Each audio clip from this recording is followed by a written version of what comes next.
20 ಕನ್ನಡ ವಾಹಿನಿಗೆ ಸ್ವಾಗತ.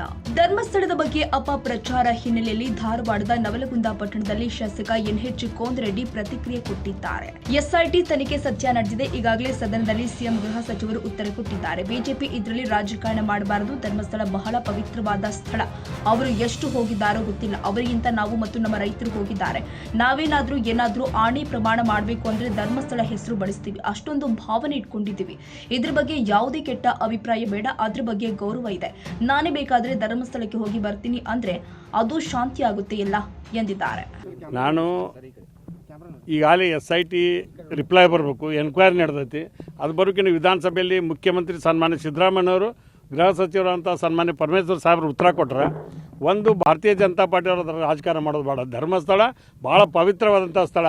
ಅವ್ರು ಏನು ಧರ್ಮಸ್ಥಳಕ್ಕೆ ಹೋಗ್ಯಾರ ಗೊತ್ತಿಲ್ಲ, ಅದ್ರ ಹೆಚ್ಚು ಪಟ್ಟು ಹೋದಂಥವ್ರು ನಾವೆಲ್ಲ ರೈತರು. ಆ ದೇವಸ್ಥಾನಕ್ಕೆ ಯಾರು ಹೋಗ್ಬೇಕು, ನಮ್ಮಲ್ಲಿ ಕಡೆ ಧರ್ಮಸ್ಥಳ ಹಾನಿ ಮಾಡಿ ನೋಡಂತೀವಿ. ಹಂಗೆ ನಾವು ಆ ಭಾವನೆ ಇಟ್ಕೊಂಡವ್ರು. ಅದ್ರ ಬಗ್ಗೆ ಕೆಟ್ಟ ಅಭಿಪ್ರಾಯ ಯಾರಿಗೂ ಬೇಡ.